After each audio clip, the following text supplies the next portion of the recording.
ini kami selaku kuasa hukum dari Mbak Wati ingin menyampaikan somasi terbuka terkait apa yang dilakukan oleh saudari Natalie Holzer yang secara jelas di dalam akun pribadinya media sosial di sini jelas bahwa di sini ada himbauan yang konotasinya negatif terhadap klien kami.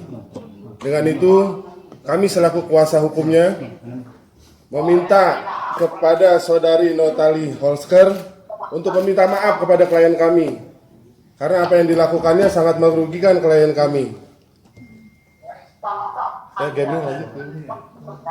Tindakan saudari Natalie Holzer ini sudah merugikan klien kami karena sampai saat ini klien kami tidak dapat bekerja dimanapun, dan konotasi negatif dengan kata-kata himbauan dan hati-hati ini itu selalu berkonotasi negatif. Tidak ada kata hati-hati itu yang konotasinya positif. Hal tersebut sangat merugikan klien kami karena klien kami adalah satu-satunya tulang punggung keluarganya.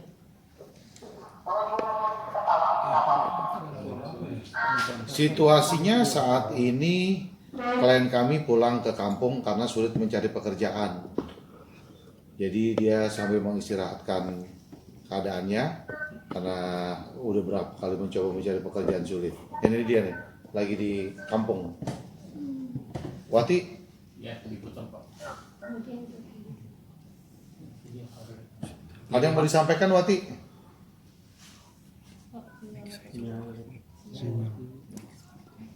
Wati? Ada yang mau disampaikan Wati?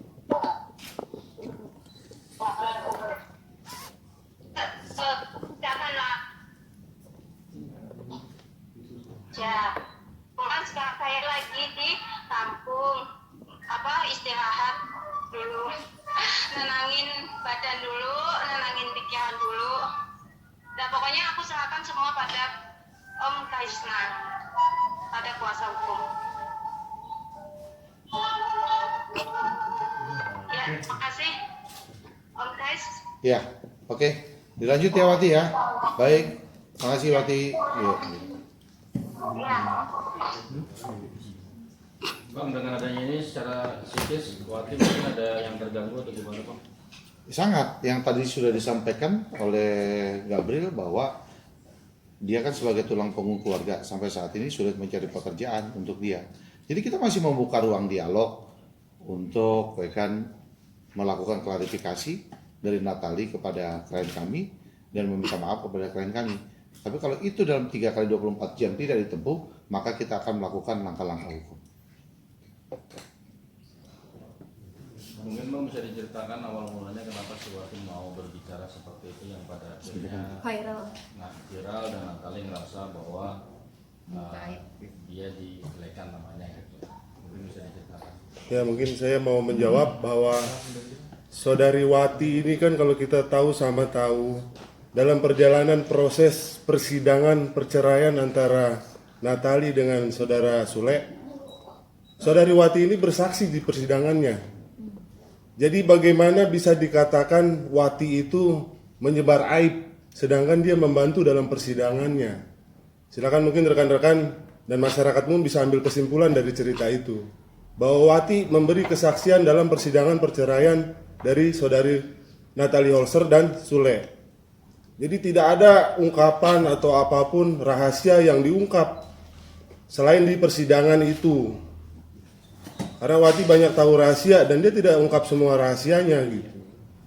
Jadi kesimpulannya apa yang dituduhkan dalam postingan IG ini tidak benar lah. Kemarin pun juga kan ketika dia melakukan klarifikasi terhadap somasi yang dilayangkan secara terbuka oleh Natalie, dia minta video apa sih yang dia bilang bahwa dia membuka aib. Kasih dong. Kita juga nggak ada perkataan-perkataan dari Wati yang mengatakan dia membuka aibnya daripada Natalie itu seperti apa, nggak ada. Artinya tidak ada postingan Bang? Nggak ada. Apakah Wati juga sempat komunikasi dengan Sule karena kan terkaitan 2 orang gitu ya, Natalie dan Sule kan seperti itu? Nggak ada. Justru ketika Wati mencurahkan isi hatinya, dia bikin statusnya dia di WA kemarin, nggak ada menyinggung siapapun. Tiba-tiba dia mendapatkan WA dari Natalie yang isinya ya kan, bahwa begini. Padahal sama sekali di dalam statusnya itu juga dia tidak pernah mengatakan atau membuka aibnya seperti yang diutarakan gitu, nggak ada.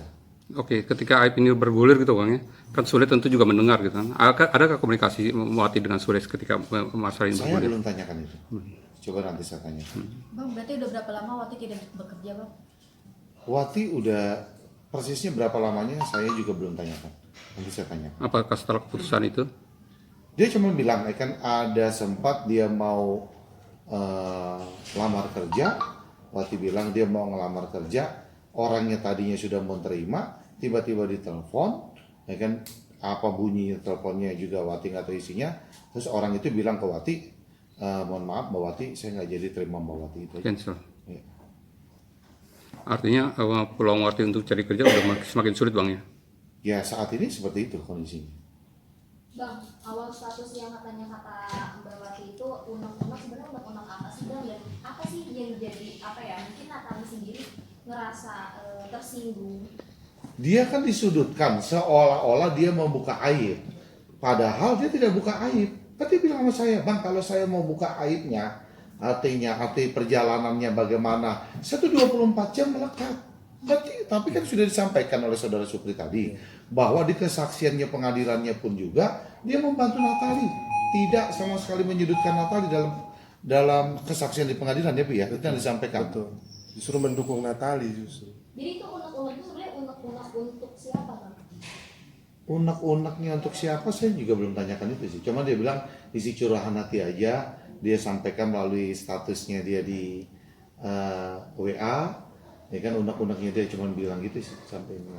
Bang, tentang dugaan sebelumnya katanya Wati mengetahui kalau Natali selingkuh dengan pria lain sebelum Natali cerai dengan Sule. Apakah hal itu benar terjadi adanya atau seperti apa yang Saya pernah tanya apa yang banyak Wati ketahui, ya kan, tentang adanya mungkin dugaan-dugaan, ya kan, sisi lain atau dan sebagainya. Dia cuma bilang saya banyak tahu, saya dengan Natali melekat 24 jam. Cuman untuk apalah katanya, saya juga nggak perlu juga untuk cerita-cerita ke orang, cuma gitu doang.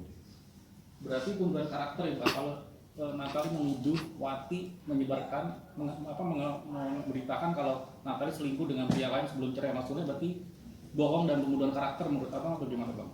Ya makanya kita pengen tahu, makan minta buktinya, minta apa yang dimaksud dengan artiannya Wati itu menjelek-jelekan atau menyebarkan aib yang di mana?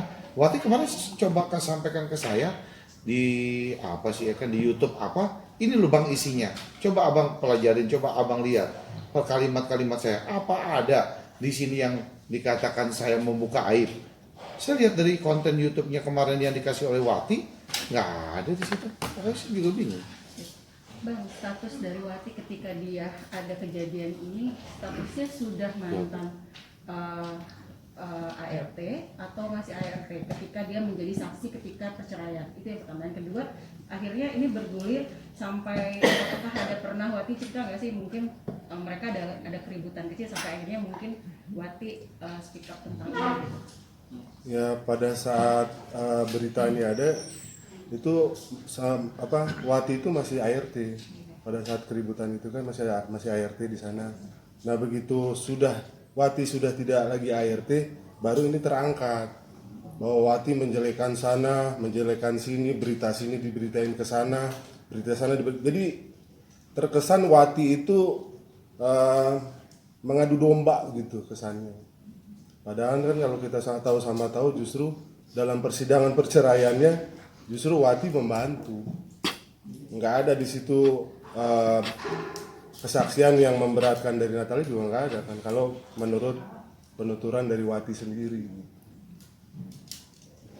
Apa Wati cerita juga kalau mungkin pada saat itu Sule sempat memergoki ada sesuatu hal yang mungkin willnya pria idaman lainnya lah, willnya dari Natali seperti itu? Belum cerita mengenai itu Wati. Kalau terkait somasi ini Bang, mulai dilayangkan kapan? Apakah per hari ini atau? Ini kami sampaikan secara terbuka somasinya. Oke. Jadi Somasi tadi terbuka. seperti Pak Krisna bilang bahwa 3 kali 24 jam kalau tidak ditanggapi, kami akan melakukan upaya hukum. Per hari ini. Per hari ini kami sampaikan somasi terbuka terhadap Natalie Holsker. 3 kali 24 jam ya, kita ketemu di sana aja nanti. Ke Polda. Ya, silakan jelaskan di sana aja. Bang, tadi semasa somasi selama 3 kali 24 jam masih ada waktu untuk menyelesaikan secara keluargaan. Ya, kami masih terbuka untuk itu. Kami juga mau ini bisa tercapai inilah perdamaian lah. Karena kalau kita lihat dari ininya, kalau ini sih secara hukum ini memenuhi unsurnya. Mungkin rekan saya Gabriel bisa jelaskan. Kalau dari tindakannya saudari Natalie Holsker ini memang pasal-pasal yang memenuhi itu ada banyak ya, bisa termasuk pasal 310 KUHP kasus penistaan atau pasal 311 KUHP juga pencemaran nama baik, karena memang bisa sampai saat ini tidak ada bukti yang mendukung bahwa Wati itu klien kami itu melakukan tindakan yang dituduhkannya itu. Undang-undang yang baru dah. Juga ada junto kepada Undang-Undang ITE di mana pasal 27 dan 245-nya itu terkait dengan pencemaran nama baik dan pengungkapan data informasi elektronik ini. Sekarang ini juga udah ada undang-undang baru tentang perlindungan data pribadi di mana pengungkapan data pribadi ini melanggar pasal 67 di undang-undang yang baru itu. Pengungkapan KTP ini kan data pribadi ya, data pribadinya klien kami gitu, dan diungkapkan di media sosial begitu saja dan disebarkan secara umum gitu. Hal itu jelas merugikan klien kami. Bang, Dari Wati sendiri ada kekecewaan nggak terkait dengan disomasi oleh Natalie ketika itu? Yang pasti kan dia tidak mungkin bukan kecewa, cuman dia terkejut aja, dia kaget kenapa dia sampai harus disomasi, dilayangkan secara terbuka di medsosnya Natalie. Ya dia cuma terkejut aja, kaget aja. Bang, tapi tadi kan sempat bilang 24 jam Wati, bukan 24 jam ketika mereka masih menjadi satu ART dimajikan gitu kan. Ketika akhirnya masih 24 jam terus bergulir waktu bersama dengan ada nggak mungkin situasi atau kondisi itu Wati dibikin nggak nyaman mungkin dengan akhirnya Wati ungkap ini gitu? Sejauh ini sih dia tidak sampaikan, cuma dia bilang, Bang, saya tuh cukup dekat dengan Natalie, saya tuh baik, udah kayak saudara, udah kayak teman sendiri, udah kayak kakak sendiri, udah kayak apalah, sangat dekat saya sekali katanya dengan Natalie. Saya juga bingung kenapa saya kok tiba-tiba seperti ini dituduhkannya gitu loh, seperti ini dituduhkannya, saya nggak pernah bikin apa-apa, gitu aja misalnya. Bisa dibilang berarti Wati itu juga karena ada yang disimpan ya sih Bang, dalam arti tidak terbuka, mungkin ada rasa takut. Sementara ini masih belum sih ya, masih belum, mungkin bisa juga kan dia masih ada simpan apa yang masih belum waktunya diomongin, belum waktunya disampaikan, mungkin bisa saja. Tapi sejauh ini saya bertemu dengan Wati belum ada yang disampaikan. boleh tahu Bang berapa lama Wati bekerja di situ Bang? Saya juga belum sekitar 2 tahun. Sekitar 2 tahun apa ya? Sekitar berapa ya? Dari 2020 ya saya. Sekitar gitu ya. Sebelum somasi ini bergulir Bang, apa sempat coba untuk kekeluargaan, artinya dengan Natalie untuk ketemu atau gimana? Abang mediasi antara Wati dengan Natalie?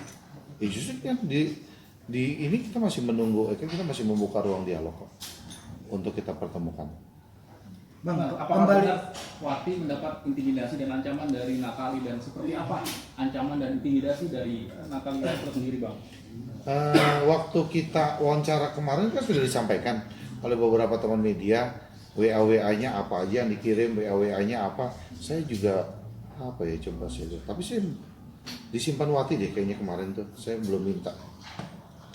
Dan ketika itu Natalie sempat menyinggung masalah Paris, Wati tahu nggak tentang hal itu? Wah, saya tanya Pak, saya pernah tanya, itu siapa? Wati bilang, oh itu apa sih Bang? Iya, teman sekolah, dulu teman sekolahnya mantan pacarnya. Ketika itu aja yang Wati tahu, cuman itu. Berarti ada dugaan Paris selingkuh dengan Natalie Bang ya? Nggak tahu juga, saya nggak tanya itu. Bang, tadi menyangkut yang Abang bilang ketika si Wati sudah mau masuk kerja, tiba-tiba ada telepon, akhirnya tidak diterima kerjanya. Apakah itu salah satu intimidasi bisa jadi Bang. Maksudnya ya memotong rezeki dia lah. Ya kalau itu sih sudah pasti bahwa efek dari apa yang dilakukan oleh saudari Natali ini, Wati ini susah cari kerja sekarang. Karena yayasan-yayasan sudah merekod ini juga. Yayasan, terus ini kan juga dilihat disebarluaskan melalui medsos. Banyak orang tahu, dengan begitu kesempatan Wati untuk kembali bekerja semakin tipis sekarang. Jadi total maksudnya kerugian yang dialami Wati tidak hanya Material dan imaterial ini. Materialnya udah ancaman Natali buat Wati apa ya Pak? Di chat WA-nya. Di chat WA-nya saya sih nanti saya mintakan, kan saya belum dapat. Cuma kemarin sempat dibacakan, cuma saya lupa. Ada beberapa kalimat sih yang ya intinya seperti itu. Saya kalau nggak salah minggu kemarin deh udah pernah di itu kan nama Wati. Banyak nggak Bang ancaman itu, kata-kata mungkin ada kasar atau yang nggak sopan atau gimana Bang? Lumayan banyak itu. Nah, kalau misalnya Wati tidak terbukti bersalah, apakah Wati bisa kembali bekerja atau memang tetap seperti kondisi sekarang? Kan tujuan klien kami melakukan ini itu kan memang tujuannya ya supaya klien kami bisa kembali bekerja, klien kami bisa kembali mendapatkan nafkah untuk keluarganya. Memang itu adalah tujuan utama dari klien kami. Klien kami tidak ada niatan atau keinginan menjatuhkan orang lain. Posisinya klien kami saat ini adalah mendapat somasi terbuka dari saudari Natali Hosep, tapi somasi terbuka itu tidak dirayakan dengan bukti-bukti yang cukup. Kita pun ini adalah bentuk klien kami untuk melindungi dirinya dan untuk mencoba membenarkan namanya lah ya, supaya dapat kembali bekerja. Itulah tujuan dan keinginan utama dari klien kami itu. Memang tidak ada tujuan atau niatan untuk menjatuhkan orang lain ya. Tujuannya memang hanya untuk dapat kembali bekerja. Bang, mungkin ada kemungkinan nggak Bang, langkah yang diambil Natal ini adalah bentuk pencegahan dari Saudara Wati untuk tidak bersuara lebih jauh lagi, tidak langsung membunuh itu. ya kalau kita lihat peristiwa dari satu ke satunya, ya sepertinya sih begitu. Jangan sampai Wati ini mengungkap semua yang tidak diungkap. Tadi saya bilang bahwa dia kan ikut pernah membantu dalam pengadilan, dia pernah melekat 24 jam, otomatis Wati ini banyak tahu lah mengenai Natali. Artinya Natal ini mencoba mencegah gitu? Ya, mencegah itu sebenarnya. Bahwa dia jangan sampai ungkap semua apa yang dia ketahui lah gitu. Supaya tutup mulut berarti Bang. Ya, kurang lebih begitu. Bang, ada kemungkinan nggak tim kuasa hukum Wati akan bertemu tim kuasa hukum Natali gitu? Saya tadi dia berdiasi seperti itu. Nggak menutup kemungkinan. Ya kan, oke-oke aja buat kita. Oke, makanya kan kita bilang kita masih membuka ruang dialog untuk dilakukan mediasi. Jadi kita ini kan memang tujuannya walaupun ini somasi terbuka, tujuan kita adalah untuk menyelesaikan permasalahan, dan klien kami itu bukan untuk menjatuhkan. Kalau bisa diselesaikan damai juga silakan saja. Makanya kita membuka waktu ruang dialog berdiskusi 3-24 jam sebelum kita mengambil langkah hukum.